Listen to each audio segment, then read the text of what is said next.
What's going on, A to Z Sports? We are live. Sam Phelan alongside Easton Freeze here to talk a little Titans, Commanders in the locker room. Issues, I guess. I don't know. Maybe not. That's, I guess, what we're going to talk about today. Talk about some of the responses from Titans players after the embarrassing loss to Washington. Talk about what head coach Brian Callahan had to say, how he fell on the sword for some of his players. And then we'll get to Will Levis and all of the development that we're seeing from the Titans' second-year quarterback and get a gauge about where Easton, myself, and the chat are at on Will Levis. So going to be a good show. We're going to end it with Throwin Shade. I've got a couple of places to throw shade, so we'll see which one ends up winning out as I make a decision in the spur of the moment. But Easton, welcome on in here on a Tuesday morning. Tell the folks what to do. Gotta like the show this morning. Good morning to everybody. Good morning to you, Sam. Help us out. Hit that thumbs up on YouTube, on Facebook. Like the show for us this morning, and then hop in the chat with Titans Kyle, Corey, Steven, King, Robbie, Raz, Willie, Titans Kyle, Rashid Jenkins, Ira Hoshi, some regulars, some new faces. Join them. We want to hear your thoughts this morning on Titans, Will Levis, Brian Callahan conversation. All right. Well, here we go. Let's do it officially. Welcome into A to Z Sports, powered as always by the BetMGM app. I'm Sam Phelan. He is Easton Freeze, and this is A to Z Sports, Nashville's on-demand sports talk network, going live weekday mornings at 8 Central Time on Facebook, YouTube, and Twitch, or later than 8-ish Central Time if Easton is going to go MIA at the beginning of some of our shows. Which the chat and I have already shamed you for relentlessly. You just weren't here to see it. Links to the show tweeted out segment by segment on the Twitter X timeline. You can also check the TikTok, Instagram, and Threads for more Titans content. Got to thank our sponsors this morning. They make it happen for us while helping out all of you. They are Wilson County Hyundai. Make Wilson County Hyundai a part of your new car buying process in Lebanon or at wilsoncountyhyundai.com. Farm Bureau Health Plans, better rates, better coverage, better service. Learn more about a plan for you at fbhp.com/ATOZ. The Bone and Joint Institute, the region's destination for comprehensive orthopedic and sports medicine care. Boneandjointtn.org is where to go to schedule your appointment and be part of the solution to end littering with TDOT, and visit NobodyTrashesTennessee.com. So, Easton, kind of the subject here for conversation today is obviously the Titans lost to the Commanders, and we'll get to some of the positives with Will Levis a little bit later on. But really what seemed inexplicable, which was how unprepared the Titans seemed to be for action against the Commanders on Sunday. Brian Callahan's press conference yesterday was opened up by him telling the media, yeah, that was a surprising result. I was kind of expecting us to play well. He thought the week of practice pointed to the Titans playing well, and the Titans immediately fell on their face, going behind 28-0. The reactions in the locker room weren't much better, as Titans players pointed to everything from the weather, cold weather, success. Hey, we've been winning too much. We've had way too much success here as we sit here at 3-9. The 3-8 Titans got punched in the mouth because, check notes, they are suffering from success. It's the funniest thing I've ever seen. It was, I was stunned. We got off our post-game show, and I was like, all right, well, interested in seeing what, who takes some accountability here. Right. And I was staring at the old scroll. Surely this is not the hill that we're dying on here. Yes, and so it is. Naturally, it was a thing. I guess let's go ahead and play some of the videos that we're talking about here, because in case you missed them. It is have to see it to believe it. Keep in mind, this is a 3-9 football team that gave up 40-something points, and the weather, it was like 42 degrees at kickoff. Here's Jarvis Brownlee. We'll start off with rookie cornerback Jarvis Brownlee bringing up cold weather as a reason why the Titans came out flat. I think guys ain't come out playing fast enough. Like you said, we had a lot of turnovers in the first half, and that was during the first quarter. So I don't think guys was locked in anymore. I think guys let the cold get to them. Because, like me, I'm a Florida guy. I don't like the cold, but I know what comes with playing in this profession. And sometimes, you're going to have to play through things that you don't like. And I think guys let the cold affect them today. You know, a lot of guys ain't gonna say it, but that's what I think happened. So there's Jarvis Brownlee. He says, well, we obviously came out too many turnovers, didn't come out playing fast enough was the words that he used, which I don't even know if it was fast enough. I think it was just sloppy and lazy and bad. Maybe on defense, not fast enough because they were getting run all over right at the beginning of that game. Right. Follows up by saying, I think guys let the cold get to them.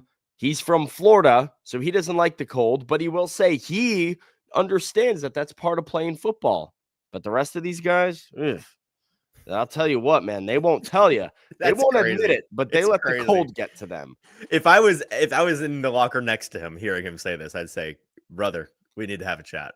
Yeah. What are you talking about? First of all, who's we? Okay. Yeah. Who is we? What are we talking about here? Well, I will say this. Jarvis Brownlee never said the word we. Oh, did he not? Okay. Outside of we came out and played a little bit too slow. When he was talking about the cold, he said, I think guys let the cold get to them. Oh, so that's worse. Everybody else it's not even we, it's them. Guys aren't going to say that, but guys let the cold get to them. Now, I like Jarvis Brownlee. So do I. I love Jarvis. I think Jarvis has had a tremendous rookie year for what the expectations were for him coming in. I think he has to learn a little bit more about physicality and how to be a physical cornerback in the NFL without being a penalized physical cornerback in the NFL. And that's something that will come with time and more experience and more games. This is the first, I think, real blemish on the rookie year for Jarvis Brownlee, where you're like, ooh, hey, you've been great in the locker room all year, but maybe don't talk about that one. And as if it couldn't get worse, this, not a rookie, not somebody who needs to learn how to speak in the locker room. No, this, in fact, your defensive leader and captain, your $100 million player, Jeffrey Simmons, thinks maybe it was a success hangover. We're more mature than that. It wasn't about being mature. It wasn't about nobody being immature. At the end of the day, we just have to learn how to just say, okay, yes, we won, but can we build off that? You know, we have a lot of young players, but at the end of the day, like I say, it's everybody's job to be able to, you know, come ready to play again. This is the National Football League.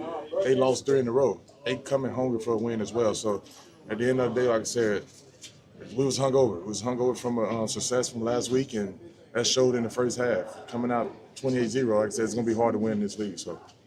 How frustrating was it? I mean, this team, they rushed for 260 on you. Last time that happened, 2018. They did a hell of a job with the type of run they was running.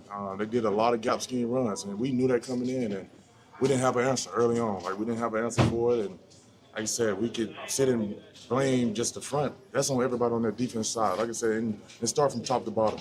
You know, the game was going, and we knew, we said on the sideline, they running gap scheme. It's gap scheme runs where they pulling guys, gap changes. Like I said, it's all 11 on the field. Because at the end of the day, when they doubling and they start pulling guys, we have to be better. We have to fit it better. And like I said, some of the things that we was position we was in, I mean, they were just gassing us. So especially early on in the game, like I said, from top to bottom, we had no answer in that first half for what they were doing. So we have to do a better job of dealing with success. We were hungover from success. Jeff says, really pointing out that the win against the Houston Texans, Titans were riding a little bit too high, came out a little bit flat, got punched in the mouth, went down 28-0. Lucas says here, you highlighted this one, Easton. Big Jeff is 100% correct. I don't know why y'all are dogging him. I'm not dogging Jeff for this. Right. I'm not going to dog Jeff for this comment. I don't think Jeff is like lying or I don't think either of these guys are lying. I don't think either guy is like, let me come up with some BS excuse. I think the Jarvis thing could potentially be an excuse. Jeff, I don't think this is an excuse. I think this is Jeffrey Simmons' observation as a leader and captain of this team of what he noticed from his teammates. Sure. The bigger problem here is that if he's not lying, this is a huge problem because right. You won one game and your team doesn't know how to handle themselves from winning one game. Like, that is why we're dogging, not on Jeffrey Simmons necessarily, but on the Titans, on this coaching staff. We're going to get into Brian Callahan's reaction to all of this because Yeah, this isn't a Jeff issue or a, hey, why did Jeff say this? This is a, why is this reality? Because this is also what I witnessed with my eyes. Yeah, I said after the game when I saw that clip, I think I quote tweeted him, was like, I'm glad that it felt to the players like it felt to those of us watching it. Yeah. Right. Because that first 20 minutes of sitting down and watching things burn immediately out there on the field, it did feel like a team didn't get off the bus, a team that did not realize that they are still going to be the rightful underdog in most of their matchups. After last week, they maybe felt like they had arrived, not in the sense that they were contenders by any means, but that they were now competitive equals, maybe with most of the teams they'd be facing, and they probably saw the remaining schedule and saw things lighten up a little bit and got a little comfortable, maybe is the word for it. So that's what it felt like watching it. And I am not surprised that in the immediate aftermath in the locker room, some of those star players that have been through highs and lows and seen everything like Jeffrey Simmons has felt like that was probably a little bit of the case as well. Yeah. I mean, I will say, like, part of me understands where the headspace is, because I will say you and I were two people that were also kind of in this idea of like, okay, well, if you can hang and beat the Texans, if you can go blow for blow with the Texans, the Commanders are trending downward. Then you've got the Jaguars. There were some reasons to be confident that the Titans would come out and play. We'll hear from Brian Callahan in a moment, like I said, but he was also of that mindset of feeling like, hey, I thought we would come out and play really well in this game, that we stood a good shot. And it feels like that was where the Titans were at in their headspace, was feeling like, okay, we stand a pretty good shot. We're going to come out ready to play. If we can beat the Texans, we can beat the Commanders. But they didn't have the same level of urgency, that same level of fight that they did for the division rival that they played a week ago. And that ultimately got them behind 28-0. They fought back and got back into the game momentarily, but they were never coming back from a 28-0 deficit after the first quarter. Well, and that's the thing. That perspective isn't incorrect. Like you and I sat for the last week talking about all of the reasons why that is the way that this team should be perceived. And that's what we think that they are right now. But that's for us. Like that headspace is for us. That's not for the players and the coaches. Your job, you're getting paid 7 figures to not let that go to your head, to not get ahead of yourself, to not feel like you have arrived when you have only won one game and you're 3-8. Like that's I don't know, maybe it feels like a maturity issue in terms of the whole team. As a cohesive unit, a team has to mature beyond feeling like you've accomplished anything in one game. Yeah, absolutely. And so, I mean, and this, of course, naturally for fans, for media, for anybody who's watching this team from an outside perspective, looks at coaching and views this sort of team mentality, this approach as a negative reflection of the coaching staff, because this is what, but it is one of many jobs that your head coach has to do, is account for this stuff and keep your guys in line. We're going to hear from Brian Callahan, what Brian Callahan's response is. We'll ask a question about who we think is the most to blame for all of it. But first, going to tell all of you about our friends over at T-Dot. Nobody trashes Tennessee. Be part of the solution to end littering. Did you know that there's over 88 million pieces of litter on Tennessee's roadways right now? It's a huge problem, but we can all be part of the solution. T-Dot spends over $23 million each year cleaning up litter, but they can't do it alone. You can help by making simple changes like stop littering, pick up litter when you see it, join local cleanups. Every action counts, and Tennessee needs all of us to step up. So be part of the solution to end littering today and help keep Tennessee beautiful. Visit NobodyTrashesTennessee.com to get involved and see how you can make a difference. We're also brought to you by BetMGM, the sportsbook born in Vegas. Go on over to BetMGM on the app and sign up with our bonus code ATOZ Sports to get up to $1,500 back in bonus bets if your first bet does not cash. So whether you're enjoying the game at Nissan Stadium or your favorite Music City sports bar, you can always get in on the action with the BetMGM app right in the palm of your hand. BetMGM, the sportsbook born in Vegas. All right, Easton, before we play Brian Callahan, I'm going to leave this open to the chat so that they can fire off their replies and we can come back to it. But just maybe listen to Brian Callahan as well while you think on it. Who is more to blame for the Titans' embarrassing first quarter against the Commanders? The players or the coaches? Who is more to blame for the Titans' embarrassing first quarter against the Commanders, the players or the coaches?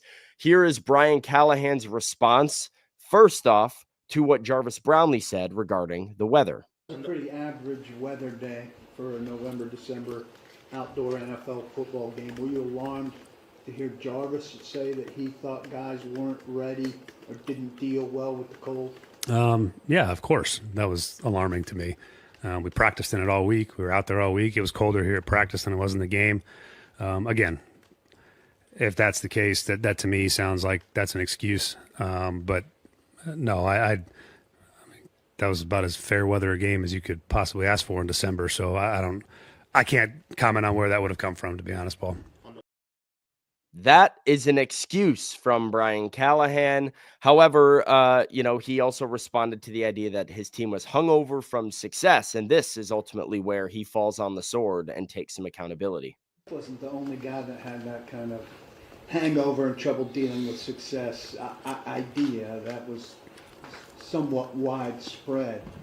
Just the concept of dealing with success. One win, are you guys at such a point that like one win qualifies as such a level of success that guys have trouble dealing with coming out of it? No, not at all. I mean, no. We, as I even said last week, is that, it's one win. We haven't arrived. We haven't done anything that would require us to have to worry about that. And all we're trying to do is stack good weeks together. And I thought we were on a good trajectory, a big win on the road, and to come out and play the game the way we did was just disappointing. To go down in that game early and not be able to come back. And there's no part about anything that I feel or our team should feel is that we should have an issue dealing with that. And again, that's after the game and in the heat of the moment. But yeah, we shouldn't have had any issue. Although you don't feel that way, that is, what came out of the locker room yesterday. Like, you hear that, do you think like maybe there's something different you need to do this week to, make sure that that's something that's tucked away and not come out again? Yeah, absolutely. I mean, it all ultimately is my responsibility. And if that's the way that the team feels and something didn't go right, and whether I was aware of it or not, if that's the sentiment, that's a sentiment. And I can assure you that's been addressed. So first of all, hang on. Yeah, go ahead. Paul, our friend Paul Kaharski. Nobody has a way with words like Paul does when asking. Nobody knows how to ask a more negative question. Nobody knows how to ask a reasonable question in the most intentionally annoying way possible. Than our condescending way. Right. Are you at such a point where one win is such a level of success? Paul. We can ask this differently, my friend. And you might get a more productive answer if you ask it I thought the answer was relatively productive, though. It is. It was. Brian did a good job of fielding it, but that's the kind of question where if Mike Vrabel's up there at the podium, well, I don't think it's an eye roll. It's an eye roll in the next question. Yeah, Paul either doesn't ask it that way if Mike Vrabel's at the podium, or this is where Paul and Mike get into a little bit of a back and forth petty off. Yeah, where Mike says, Paul, blah, blah, blah, blah, blah. And then Paul says, well, you didn't do that. And then all of a sudden Paul says, next question. And he's not answering. Get a room. He's not answering questions from Kaharski for the rest of the press conference. That is the type of situation that we would have been bordering on if that's Mike Vrabel as the head coach. But one of one, man. I do think the questions need to be asked because, this is a serious concern when guys are saying that one win was too much for them to handle in the locker room. Well, what does that say about the culture of this team? What does it say about where the coaching staff has their players at mentally? And I guess whose responsibility is that? Well, Callahan answers it at the end with Teron Davenport's follow-up and says, well, that responsibility falls on me at the end of the day. Mm-hmm. I didn't know guys were feeling that way. I didn't think it would be a problem, but it doesn't matter if I felt like it would be a problem or not. If guys feel like it was, then that's a reflection on me and I need to fix it. And it's been addressed. So Easton, we asked the question, who is more to blame for this first quarter debacle disaster, the Titans coaches or players? What's the chat saying today? Steve says coaches. Corey says it's coaching, always coaching, which I take issue with. Brad says players. Patricia says players. Titans Kyle says it's the coaches. Jeff says it's the players. They dropped the ball. I think both physically and metaphorically. Jerome Baker in particular says Rashid. Cosign. Cosign, brother. Sam's all over that one. Might get an article on that one here by the end of the week. Players, according to Al. The cold players, according to Edwards. So just the guys that were a little chilly out there. Only the guys that were cold. Right. IRO she says it was the defense. Matt says players, coaches, according to Lee and Shane. Penalties and turnovers are on the players, says Brad Mangold. So a pretty healthy split here in the chat. Sam, here's one that I think, let me Dr. Nuance step in real quick. The most correct answer in the chat here from Alvante is all of the above. This is absolutely an all-encompassing issue, but the question is who gets the bigger slice of blame pie here? 51-49, who's got 51 if you're doing it that way. Right. Easton, what is your answer? My answer is the players. And this is something that I think is the most interesting recurring topic we discuss in sports talk, not just NFL, but all of sports, all of team sports. The idea of how to and when to assign blame to players versus coaches. And the reason why we constantly talk about it is because I think it's the single most difficult topic to discuss because it's really hard to put your finger on it, right? And everybody has a slightly different opinion on the topic. And everybody's opinion shifts depending on their opinion of the players, opinion of the coaches, the situation that you're talking about. It's this very difficult thing to pin down.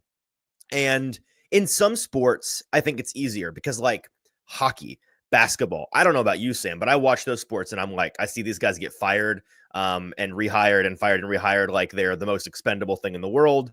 And I'm sitting there thinking, I don't really know how much a coach has any impact on the way that these guys play. But in football, obviously coaching matters a ton. Yeah. And so in a game like this, when things go so poorly out of the gate, and more than just this game, but if you look at it on a larger sample size, because I do think generally speaking, and I've talked about this on the show before, I think everybody's rule of thumb should be in a vacuum, in a small sample size, it's almost always on the player. In terms of if there's a problem in an instance, it's almost always the player. If there's a problem over the long term, it's usually more a coaching thing, right? I think we can all agree on that it's like weather versus climate in that way. And so when you have a team like this where they've been penalized at borderline historic rates for a lot of the year, you've got guys making repeat mistakes. You've got guys who their situational awareness not the greatest, right? Brian Callahan yesterday talking about giving up, I think, 3 key penalties on third downs when the defense had a stop. You've got Arden Key trying to take the quarterback's head off on third down that leads to a touchdown. That kind of thing. When that's happening over and over and over, and you've got guys fumbling returns, and then the coaching staff rolls them back out there anyways over and over. That's when you start to point to the coaches. So I do understand the ire for the coaches in this one. But when I think about the actual things that went wrong in the first quarter of this game, there were the 2 fumbles, one from Tony Pollard, who has not had a ball security issue this season. So like that's not on the coaches. That's just a guy making a mistake who usually doesn't make a mistake. Another guy who fumbled who has had a ball security issue this season, and you saw him sat down because of what he did in this game. You also heard from Brian Callahan yesterday talk about how we're going to do something to address the issue, basically alluding to the fact that this guy's done. We're going to find somebody else to do the job that he clearly can't do. So the coaches are addressing that. So I'm not really going to hold the coaches accountable for that because, you fumble once. I understand a coach wanting to get them back out there, get their confidence back up. But if you do it again as a coach, you have to send a message. Can't do it. Can't put the ball on the ground twice in 2 games. Your butt's getting sat down.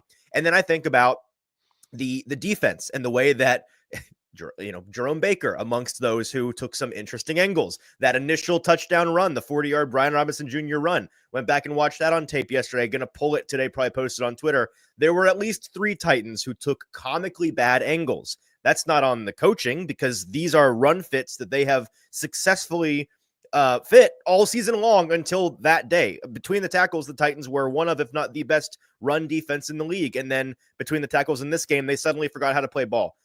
Those bad angles aren't on the coaches because the previous 10 games they've played demonstrate the coaches are coaching it right. They just didn't execute in this game. So when I look at the totality of the evidence, the preponderance of the evidence in this one, I come back to a lot more player issues than I do coaching issues. And again, it is a 49-51 split, but I don't know how I can blame the coaches more for the things that went wrong for this team in that first quarter. Because my last point here, as to what Brian Callahan said yesterday at the podium, I forget who asked the question about them kind of coming out flat and looking sloppy and looking asleep. And he said, I'll be honest, on tape, I don't see that. And I'll be honest, on tape, I don't see that. I don't see a team that didn't look like they were up and ready to go. I see guys that were out there trying hard. I just see a dozen guys in the first quarter at different times making really, really bad execution mistakes. So that's on the players to me. Yeah, I think you are correct in saying at the beginning that this is a little bit of a chicken or the egg situation here. Always is. When Arden Key makes a dumb roughing the passer penalty that allows the opponent to score a touchdown when they otherwise would have settled for a field goal, there was the obvious that, well, that was dumb by Arden Key. But that's also a discipline issue, which can be a reflection of coaching in so many different instances. So it is hard. It is why I think it's a good question. My answer does back yours. I would say that I am on the players because I have to look at what really swung this game. Mm-hmm. And even if you want to say, okay, well, the Titans coaching staff didn't have them ready to play and they came out a little bit slow and their defensive game plan was not good enough and they weren't ready for all of those gap runs that Jeffrey Simmons brought up. And that's why they got gashed on the ground. I would say correct. And that is on the coaching. But that got you behind. What broke your back are the fumbles and the turnovers and those errors that, the short fields put you down in 28-0 before Will Levis even got a chance to play football. Mm-hmm.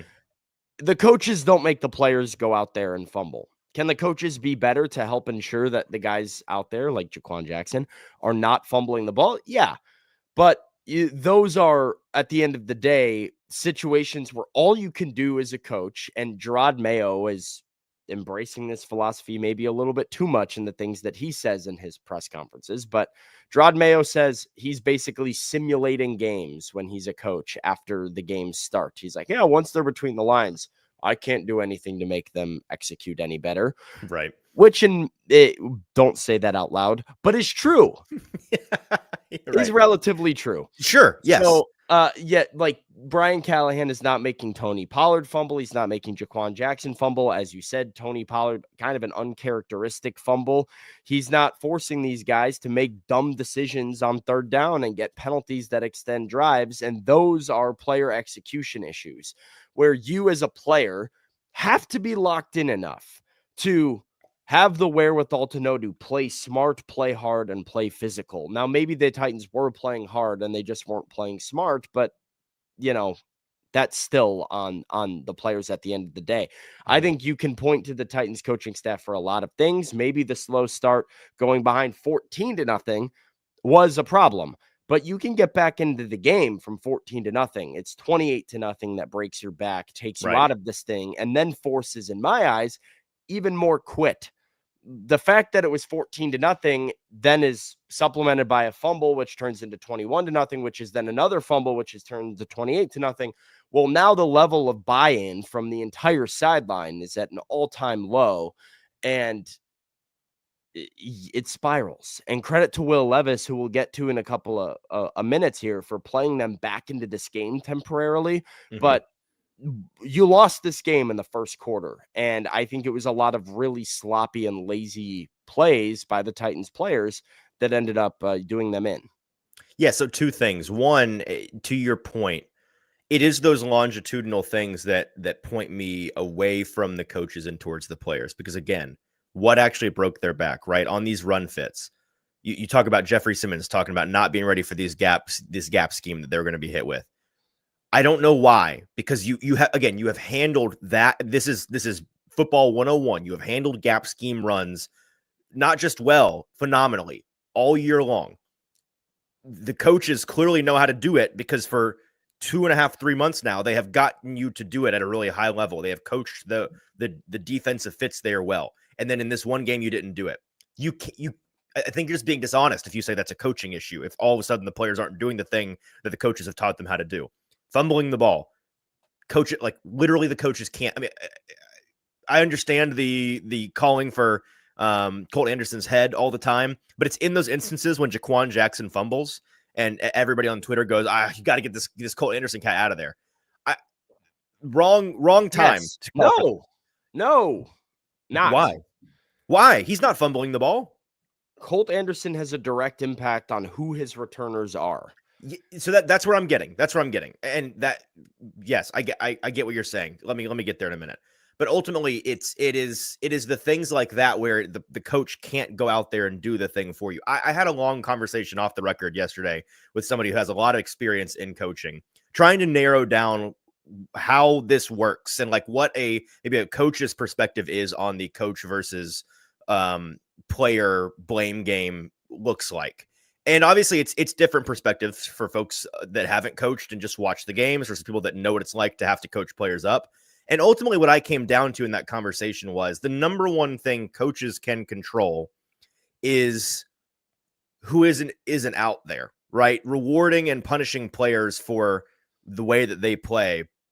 And it's almost like a messaging thing as much as anything.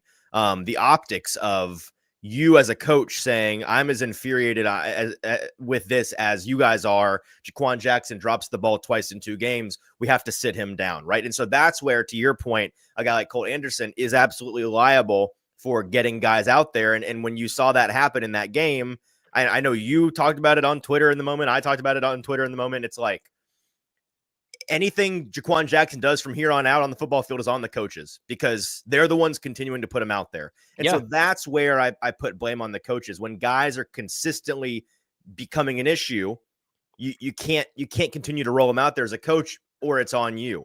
And so that gets tricky sometimes when the guy making mistakes is somebody you need or that you can't replace. But in this case, that's not I think you and I agree.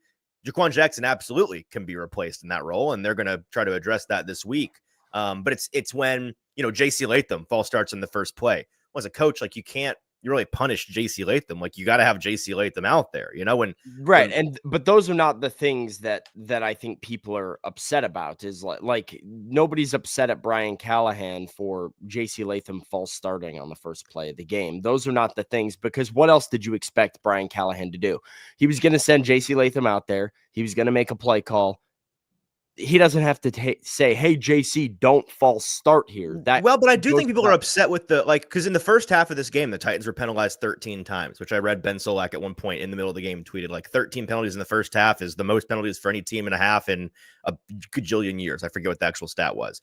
They're getting penalized at a historic rate. People point to the coaches for that kind of thing. But yeah, I mean, for me, it's not things like false starts or whatever. Physical errors are less coaching reflections to me as mental errors are.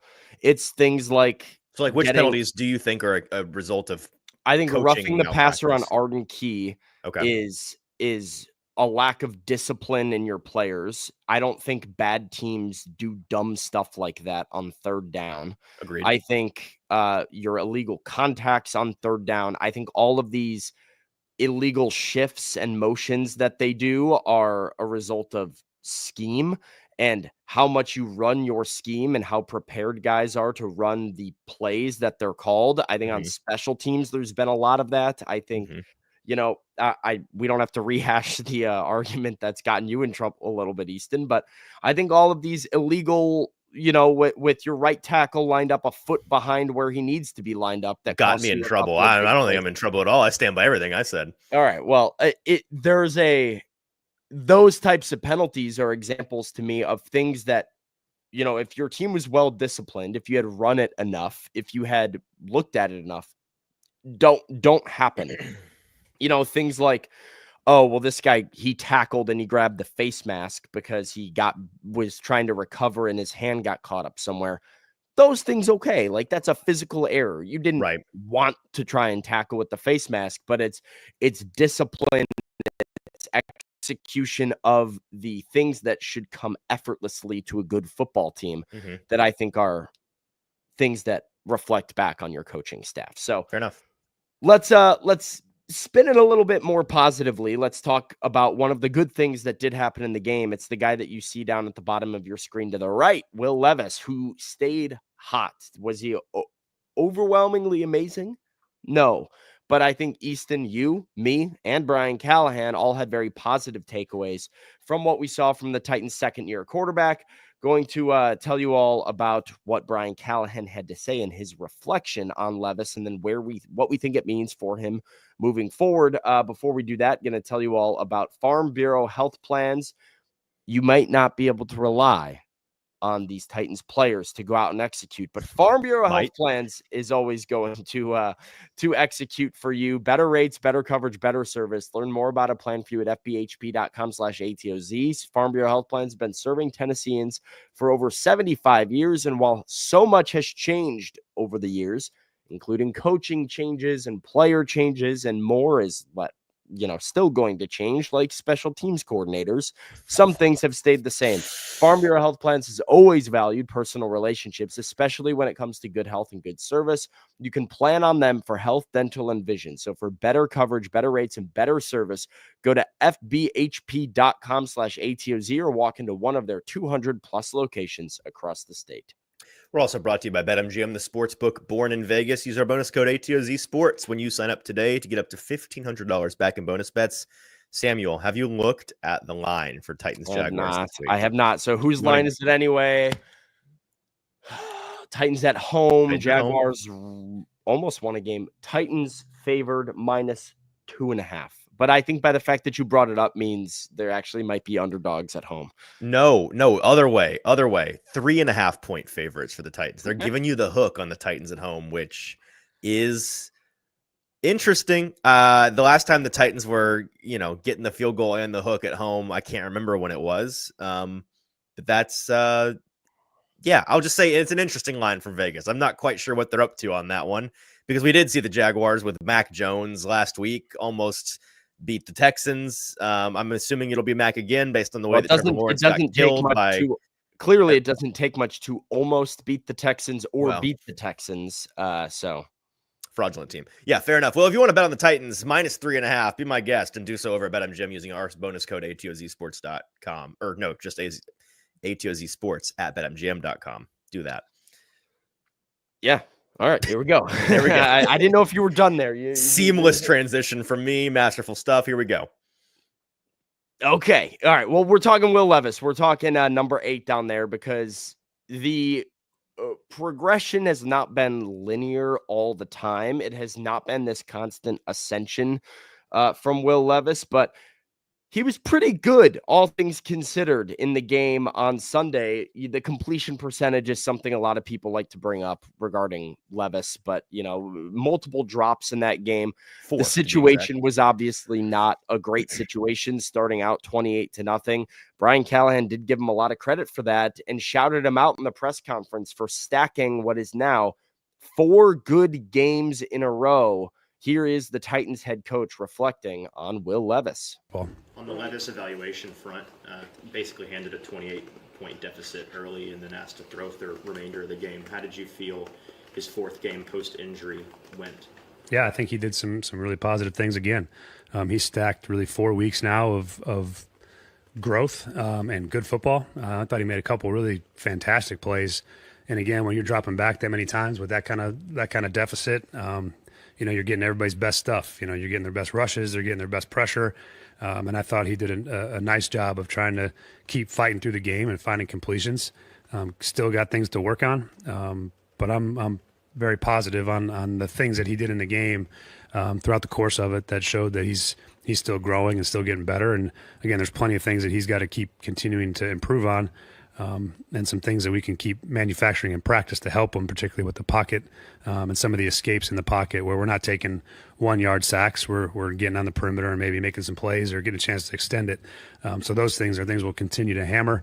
But yeah, certainly a good enough performance by Will given the circumstances. Good enough by Will, given the circumstances. 4 good games in a row, now stacking a month of good football for Will Levis since returning from injury. Easton, I guess your reaction to Will Levis, then it will come back to me for a take that you need to react to. So give me your thoughts first and foremost, though, on Will Levis as a whole, on Brian Callahan's thoughts, and if it's, I guess, also your assessment of the Titans' second-year quarterback. Yeah, my assessment is in line with what Brian said there. It was another good game from him. And, like the handsome question asker in that video, I forget who asked it, but you can just tell by the tone of their voice. They must be an intelligent fellow. That was a tough situation to be put in. 28-0 deficit handed to you after, I think they'd run 10 plays on offense by the time they were down 28-0. Levis had dropped back like 4 times. And he was tasked with going out there and throwing the ball 35 plus times, not ever running the ball pretty much again for the rest of the game. As Callahan said, getting your best stuff from a defense that knows they can sit back in coverage because you're going to be passing. They can send their guys and not have to worry about run fits. They can blitz the hell out of you if they want to. You're given a lot of options as a defense when you have that kind of a lead. You can play a little bit looser. You can play a little bit more go for broke because you know what the offense is going to have to do against you. And he did an admirable job. I mean, just some of his numbers over the past month of football, right? 960 yards passing is top 10. He's top 10 in ADOT, touchdowns, big time throw rate, quarterback rating. He's been a very good quarterback for 4 weeks. And I tweeted yesterday, Sam, I was reading some things over at ESPN.com and listening to some things on ESPN and FS1 and just throughout the day, sports talk in the background and catching little bits and pieces from what the national media seems to think about this Titans team. And besides just the general pinata that Will Levis has become in the national media of, haha, let's weekly point at the funny thing this guy does. Yeah. They clearly have not quite realized yet that it's going to be Will Levis in 2025. Everybody seems to be thinking the Titans will be finding a new quarterback. Maybe that's my question for you, Sam, is I personally hang on. This is what a situation we have here. Is this your question? The question, I would like to point out some of the things that you pointed out, right? Okay. Will Levis top 10 in the NFL since returning in passing yards, in passing touchdowns, in passer rating, in yards per attempt, in what are those other ones you're bringing up here? Rating, big time throw rate, touchdowns, ADOT, yards. Top 10 across the board here. So is he a top 10 quarterback in the league? No, but he is playing like one right now. He is playing like a guy in the back half of that top 10. And so he's not in the elite tier. He's not one of the most promising young quarterbacks, but I do think Will Levis is showing now consistently through a month of football that he can absolutely be and is a good to above average to good starter in this league. Now, the thought then becomes, well, if he has Brian Callahan, who has a good history with quarterbacks working with him for another offseason, just natural progression as he is healthy and gets more looks and plays a little bit more football, should continue to improve. Better offensive line play would, you think, lead to improvement as well. There's a lot to like. And so I am ready to say, sounds like we're both ready to say, full stop, Will Levis is going to be the Titans quarterback next year. Yeah. Book it, take it to the bank. He's the starter in 2025. You can clip it if I'm wrong, but I'm willing to say it right now. And I was going to ask you, Easton, I was going to ask the chat, agree, disagree, or too soon to say Will Levis will be the Titans quarterback in 2025, but it sounds like you are backing me here. We did not discuss this, but you're ready to say it as well. Yeah, man. And I tweeted yesterday. The national media hasn't realized it yet, but they soon will. It's going to be Will Levis in 2025 for the Titans. And it's for all the reasons we have talked about multiple times on the show. One, most importantly, he is playing intriguing football these past 4 weeks. If the next 5 weeks look anything like it, it will be a 9-week stretch of football that absolutely gives you confidence to give the guy one more year. Number two, and our buddy James Foster tweeted this sentiment out yesterday. It was a cut up of Will Levis big throws from recent days. And he was like, thank God Will Levis has played the Titans out of having to participate in this aggressively bad quarterback class in 2025. That's the other thing. And I would agree. It's probably a one quarterback class. So yep, you and we're on the same page there. It is a one quarterback class. They are not going to be in firing range for that one quarterback. Maybe. Well, no, I mean, you're going to have the number 1 or number 2 pick for that guy. You'll have to lose to the Jags twice or at least once. Right. And they're not going to do that. So, they could definitely lose to the Jags once. I think now here's a take we actually disagree on that. It sounds like I don't think this team's going to have a top 10 pick. I said that before last game. I still think that's the case. I would maybe agree with that. Like, I don't know if I necessarily disagree with that, but I think I'm pretty sure they'll be picking like 12th or 13th, and people will be mad about it. That's crazy. No, that's crazy. They're not winning 3 more games. I think they're winning 2 more games, maybe 3. They're not picking 12th or 13th with 2 more wins. I would bet money right now they are outside the top 8. I think they're picking 9, 10, 11, 12, somewhere in that range. 5 wins, 5 and 12, you are absolutely picking in the single digits. You're probably 8 or 9. Do you see how many 2 and 3 win teams there are this year? Yeah, but all these teams have to play each other. They don't all have to play each other.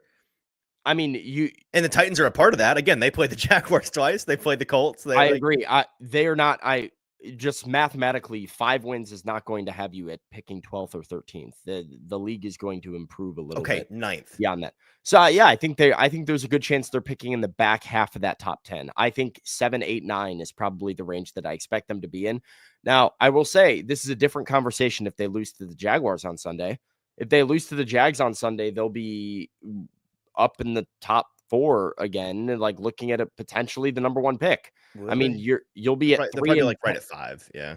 They'll be at 3 and 10. The Jaguars will jump them. They'll definitely be ahead of the Jags. They've got opportunities to,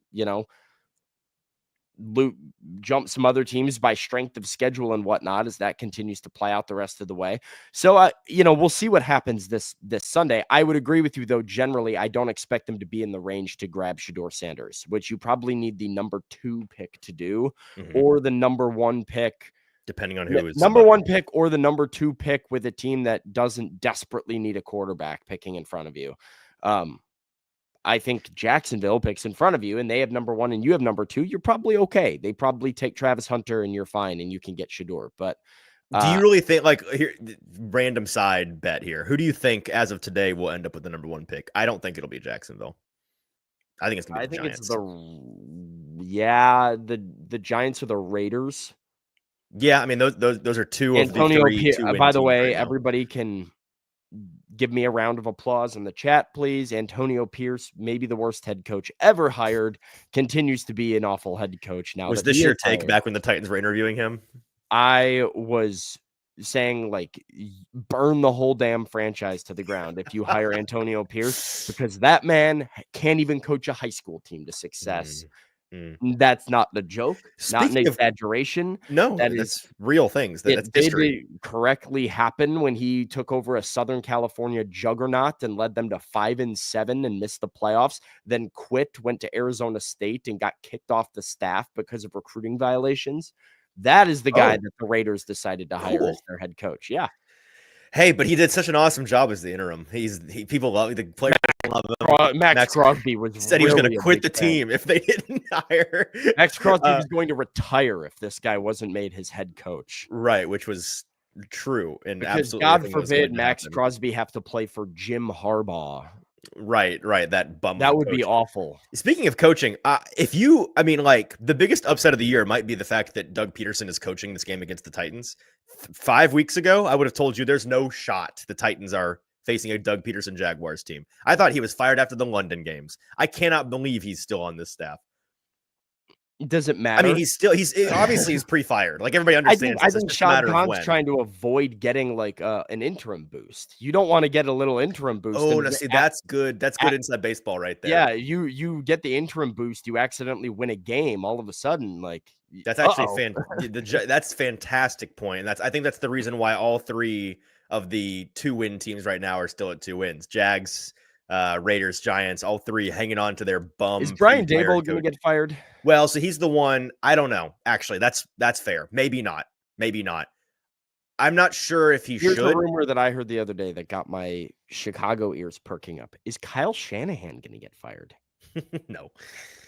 But I you heard- would love that, wouldn't you? I You'd heard, love I heard, that. I heard some sweet whispers of him teaming up. That with is Caleb. some Chicago Bears wish casting par excellence right there. That is not happening. But I mean, well, Kyle might just retire. He's been on the NFL president path in terms of like the years that this job has taken off his life. If you just look at the photos of him throughout the years, it's like Obama pre-presidency, post-presidency. You've seen those pictures where it's like it looks like he aged him 70 years. That's been Kyle Shanahan the last half decade. Yes, that makes sense. Patrick Mahomes will do that to you, I guess. Sure. All right, let's go ahead. Let's move on here. Easton, we both are resounding saying Will Levis will be the Titans quarterback in 2025. I've got multiple shades to throw, so we'll go ahead and get to that. But first, going to tell everybody about our friends over at the Bone and Joint Institute. The Bone and Joint Institute is the region's destination for comprehensive orthopedic and sports medicine care. Whenever you get hurt in life, you have to know who to trust. The Bone and Joint Institute, located in Franklin, with over a dozen specialists who can help you through any type of injury. They have a state-of-the-art rehab facility on campus to help your recovery. Bone and Joint can do everything under one roof for your convenience. So schedule your appointment at boneandjointtn.org. We're also brought to you by BetMGM, the sportsbook born in Vegas. Sign up using our bonus code ATOZ Sports today to get up to $1,500 back in bonus bets. BetMGM, the official sportsbook of the Tennessee Titans. All right, I'm all kinds of shady. Woo, scary. I got a little excited. That one's on me. I'm all kinds of shady here on a Tuesday morning. It's been a minute since I got to throw shade, so I tripled down for the folks. Drop your shade in the chat.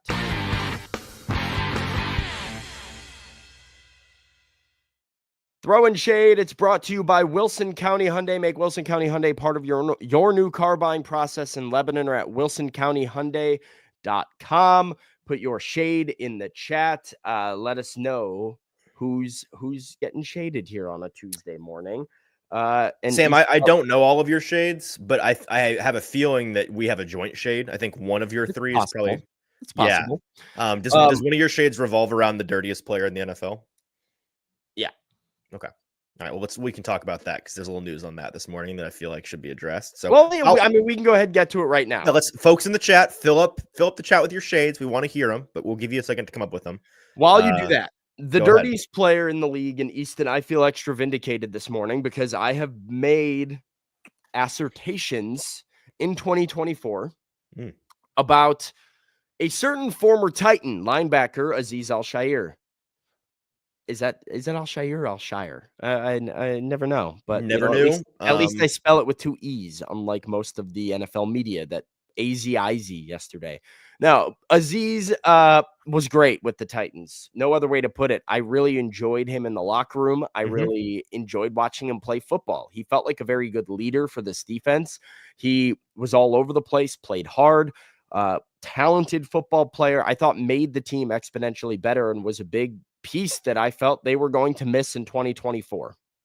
And then I turned on the Texans and Bears in week 2 on Sunday Night Football from Houston and grew increasingly frustrated with Aziz for not 1, not 2, but 3 late dirty hits on Caleb Williams, hitting him running out of bounds, hitting him after he slides, throwing him to the ground, landing his body weight on him. And it all was capped off by one very egregious Caleb Williams. Very funny. Scampering out of bounds with like little baby steps, very clearly giving himself up. Aziz lights him up with a forearm and a hit on the sideline. And the Bears are livid. You're on the Bears sideline. So guys start immediately getting into Aziz's face, being like, yo, that's my quarterback. And then Aziz turns. Roschon Johnson is standing there, an innocent bystander. Aziz punches him in the face. So funny. Not only is there no flag on Aziz for hitting Caleb Williams late, there's no flag for him punching Roschon Johnson. It was very much, I think, NFL giving the Texans a lot of penalty bias, which the Texans absolutely get, by the way. Titans fans will know this. the Texans are favored almost as much as the Kansas City Chiefs are by officiating. And it's a big reason they've won some of these close games that they've had no business winning. And everybody just turned away and said, yeah, it's okay. And I'm sitting there like, well, that was the dirtiest game I've seen in a very long time. The punch in the face is so funny. Dude's just standing on his own sideline. He's like, me? I had no idea why this happened. I was appalled. Well, Aziz has been doing this now all year, hitting guys late out of bounds, hitting guys after they slide and give themselves up. And it finally, boiled over on Sunday because he delivered an absolutely brutal, very dirty hit, led with the shoulder and the forearm, and exploded into the head of Trevor Lawrence as he slid to the ground, injuring Trevor Lawrence, getting him taken out of the game. Had the audacity to sit there on his knees and go, what? That's the funniest thing. He's like, what? Is this guy for real right now? Is this on guy me? for real? You called that on me? Be so for real right now, Aziz. Be so for real. And then immediately got into a fight with all of the Jaguars. Evan players. Ingram tries to drop kick him across the field. Rightfully so. I Yeah. mean, the Jags are pissed, and then Aziz gets into another fight. So I have no idea what has gotten into Aziz, what has caused him to be so dirty. This is not the guy that we saw on the Titans. Shade, Aziz Al-Shaair. What the heck? Yeah, bro. I don't know if the CTE kicked in all of a sudden. And talking to our buddy Nick Suss yesterday, who has talked to some people in on the Texans beat who are interacting with Aziz this year. I was asking him yesterday, like, is he the same guy we knew in the locker room? This like happy-go-lucky, fun, great quote, good guy. And the answer is apparently yes. He's just the same dude, but on the field, he turns into this vicious monster, heat-seeking missile, CTE linebacker. Dude, he literally is like a linebacker got rabies and just started like attacking everything in his. Well, and so he's suspended for 3 games this morning, and the NFL not mincing their words with him. This is a quote from NFL VP of Football Ops John Runyon. I haven't seen. Quote. This is in the letter addressed to Aziz on the 3-game suspension he was slapped with. Your lack of sportsmanship and respect for the game of football and all those who play, coach, and enjoy watching it is troubling and does not reflect the core values of the NFL. So you, sir, can sit down for 3 games. That is some strong language from the NFL. And frankly, correct. Some correct language from the NFL. Appreciate them. Here's side shade, by the way. Side shade on the situation. The fact that your quarterback can get murdered with the dirtiest hit we've seen all year long, and then Evan Ingram and all the linemen and everybody in a Jaguars uniform defending him, they draw a penalty for beating the crap out of jumping Aziz, and those penalties offset is crazy. Well, the fact that those should not offset at all.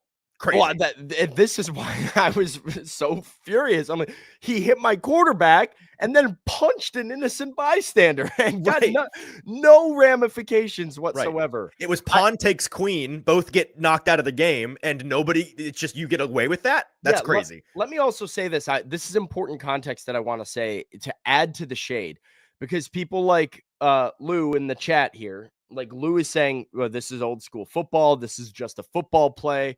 I saw a lot of people saying, okay, it's a late slide by Trevor Lawrence, whatever. They're trying to justify the hit from Aziz or being like, hey, that was football. And people have talked about that, right? What does that even mean? Being like, hey, man, 10 years ago, you would have been able to do that.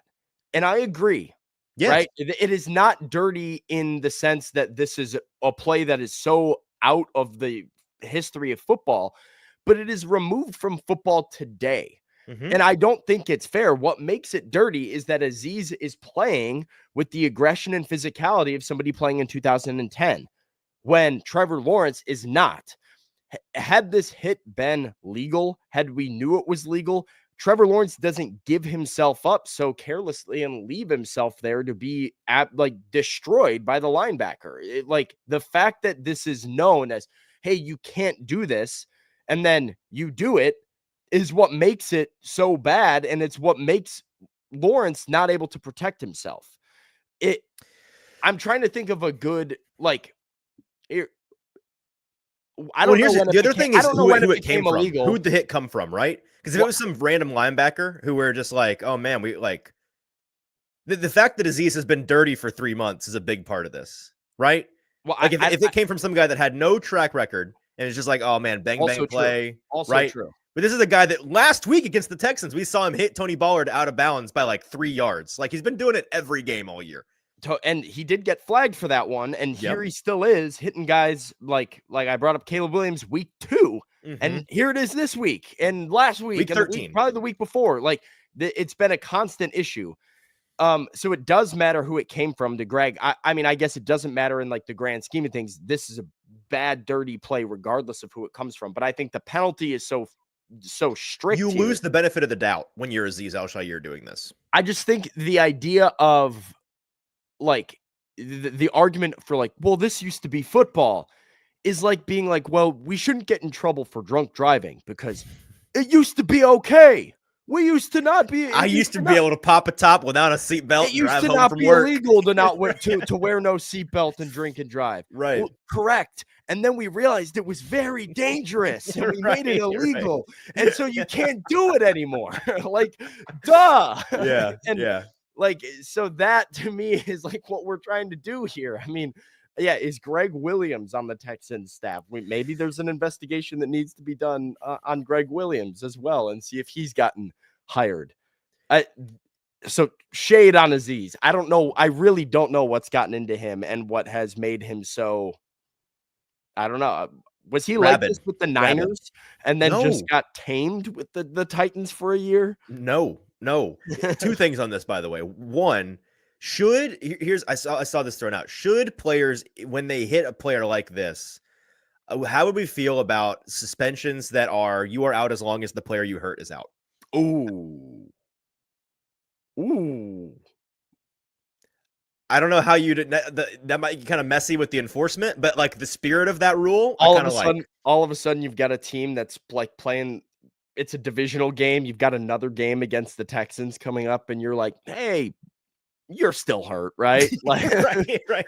Well, but like when it's your quarterback, that No, I know, but I don't know. Like it would be a messy enforcement. You're right, but the spirit of it. You punch Roshan Johnson, he gets hurt, and then all of a sudden you're like, hey, Roshan, you're still not feeling very good. Like we need to keep Aziz out another week. So you're not playing. And then number 2, I don't know what to do about it, but I forget who it was. Yeah, it was Brett Coleman on Twitter yesterday talking about this. I do feel like the quarterback slide is a really imperfect thing because this mechanism of the game that we have implemented and taught quarterbacks to do in order to protect themselves is relatively regularly getting them murdered out there, sliding and then getting hit at the last second and getting your head catapulted into the turf. And then you get like, it's leading to bad injuries and it's designed to keep players from. So I don't really know what the fix is because you can't just quit sliding, but it's clearly an imperfect vessel. So I think the great strategy is what Lamar Jackson does very well, which is run and then find a way to like head first dive, like protect yourself with the shoulder, and you just kind of eat one into the ground. Like you're World War II diving into a bunker, just like kind of jump on the grenade. If a guy's going to come at you and hit you, he won't get penalized for it because he's not going to hit you in the head, and you can't get penalized if a guy's not sliding. But you'll take a shot to the hip or side and not straight to the head. I've got 2 other shades. Do you have a shade real quick? Go to the chat if you can scroll all the way back You up. share your shades, and then I've got a rundown of all the chat shades here. All right. Well, I have another shade at the alumni from the University of Tulane because Jaquan Jackson is the leading vote getter. This was Denise's shade as well. Yes. Pro Bowl leader. 5 fumbles, the leader in the Pro Bowl voting. This is also both a shade on Pro Bowl voting and a shade on Tulane because I can guarantee you Titans fans aren't voting for. About to say, where else could it be coming from, brother? I don't know. I don't think random NFL fans are like, yeah, that Jaquan Jackson guy's pretty good. I mean, what's one return? No, I think Titans opponents are voting for him as a thank you for continuing to roll him out there. What is one return Jaquan Jackson has done this season that would make a non-biased NFL fan vote for him for Pro Bowl? There isn't one, is the answer. I mean, as I'm looking it up, what's the over-under on longest Jaquan Jackson return? I can't even, 14 yards? Well, I on don't a know. kick, it's got to be like what 35 or something, and then on a punt, Right. 15. Yeah, I I'll look mean, it up. okay.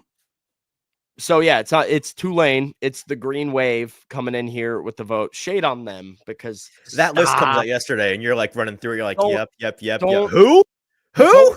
don't ruin Pro Bowl voting for the rest of us. Honestly, Tulane. It's been This is a ruined. very It's been this ruined. huh?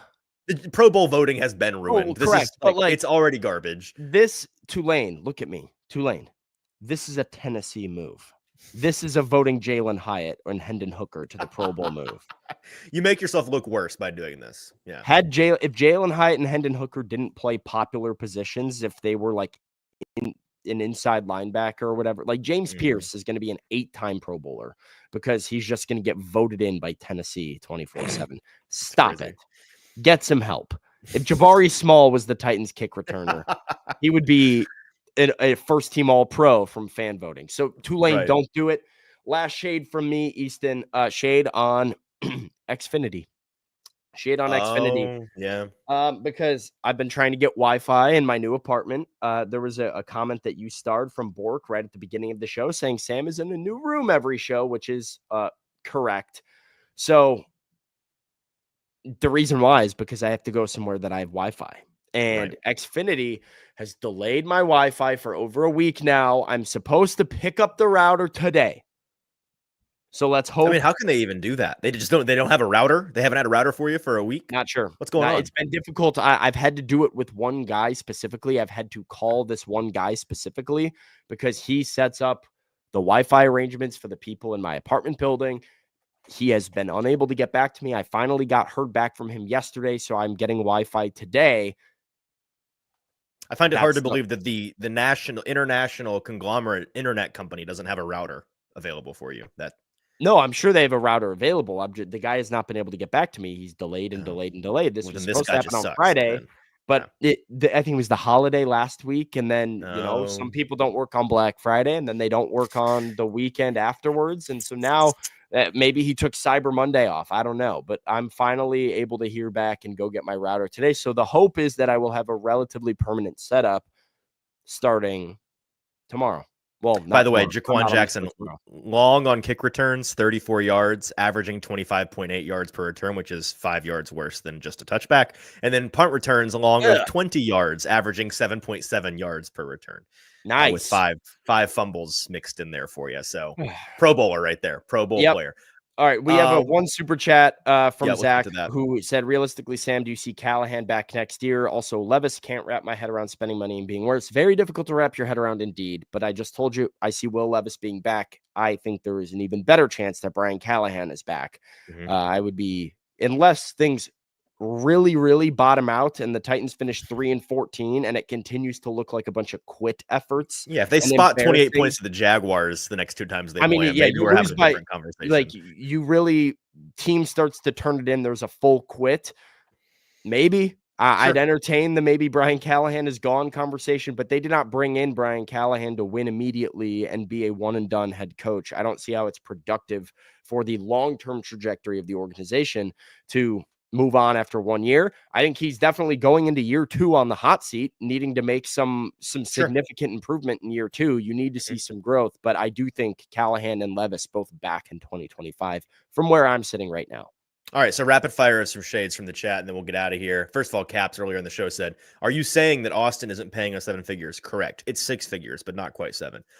Sean says like mid-6 figures. Mid-6, right. Yeah, our next contract maybe will be in the 7 range. Sean says, shade on the snow. I was supposed to get a new HVAC installed at the house, and that got delayed today. Yeah, I mean, I saw that there were some schools closed based on that snow. What does Captain Chicago have to say about this? No, outrageous, there were schools closed. I got a local news update this morning that says school closures based on snow. Yeah. No. Based on weather. Based on weather. Yeah. We got to do better, folks. We got to do better. There are ways around this. You can, I'm looking outside of my roads right now. Look drivable to me. Zenzi says, throwing shade at Christmas music that's already been on repeat for a month. I like Christmas music, but it can get old if you start too early. It's all about when you start. For me, it's immediately post Thanksgiving, never earlier. You get 1 full month post Thanksgiving of Christmas music. Scott says, shade at your boy Eberflus. As you said on Friday, the Wicked Witch is dead. Yeah, ding dong, baby. Shade on the Bears for rolling him out there for that press conference, which was hilarious timing. Shade at Maybe Ohio State. Maybe an all-time troll job by the McCaskies. No, truly, very funny on the McCaskies' part. Shade on Ohio State, according to Matt, 4 in a row. Yeah, I mean, talk about a pre-fired guy. Where's Big Ten Jeff today? Where you at, big dog? Sleepy morning for Big Ten Jeff. Yeah, awfully quiet the last couple of days, Jeffrey.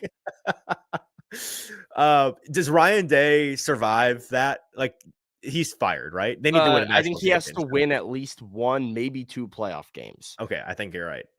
Yo, here Jeff's coming in with shade. Oh, he's in here.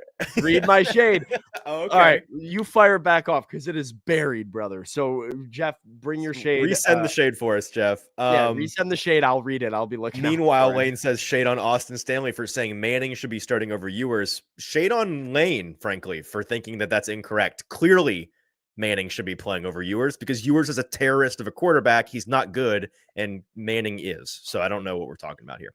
Jeff is throwing shade on Chip Kelly with the worst coaching. Oh, here we go. It's Chip Kelly's fault. Kept running stretch and inside zone when our biggest advantage was passing the ball 8 stretches for -3 yards. SMFH, even Michigan DC said he was confused. It's actually not a bad shade. I think no, it's not. fair. Actually, there's a lot on Chip Kelly here because how do you score 10 points against Michigan? Ohio State, how do you lose? They had Davis Warren at quarterback. Alex Orji cannot throw the football. Correct. I am a better passer of the football than if you go watch my Nashville Cats tape. I think I'm more capable of completing passes than Alex Orji. And Ohio State lost to Davis Warren, who rolls out, guy wide open in the corner of the end zone. I will say shout out to Ohio State and to Michigan as well for bringing us Gus Johnson back. Oh, that was the best call I've ever heard. Gus Johnson has been dead for like a year. He has, if you listen to Ohio State Ohio State Purdue, he called it as, and there's an interception, going to be a touchdown for the Buckeyes. And he was so stunned by that game, by how bad Davis Warren was, rolling to his left with a guy wide open in the end zone, somehow underthrowing it by Michigan. Drops back, fires, end zone, intercepted! No, it's Captain Jack! It was so good. So good. Yeah, but I think I saw somebody say the Ryan Day tenure at Ohio State will be defined by a team with 273 NFL caliber wide receivers insisting upon trying to win in the trenches. They Travion Henderson, he's going to be a Heisman winner someday. One of these days. Last couple shades here. Vanessa throwing shade at the cold excuses. Absolutely. Shade on. Yeah, by the way, end of that game, pepper spraying the players, which hilarious day of college football. All the flag planting. Did you not see that? No. So you saw all the I talk saw the about flag the flag planting, which right. It was just hilarious that everybody thought they were so unique planting a flag, but it was just happening in every game all day. Baker Mayfield watching the games from his couch, like, what have I done? What have I started in college football? His impact. It was also very funny that like in every rivalry game, the road team ended up winning. Like none of these home teams could defend their field because you saw the flag plant like 5 different times. I saw the Arizona State Trident gets North Carolina game it happened. So yeah, but that it caused a fight and the cops started pepper spraying players at the end of that game too. That's crazy. There's a broadcast of the sideline, 2 Michigan players like going, oh, like in physical pain with their eyes. So that was special. Shade on 3 years of special teams problems when there are literally special teams only players in free agency every year for cheap returners specifically only. Yep, shade on this issue the Titans have had for a long time. Yep. Ty says shade on the NFL for making it so hard to watch the Titans without paying for Sunday ticket, which I refuse to pay for because the Titans are the only games I want to watch. That is.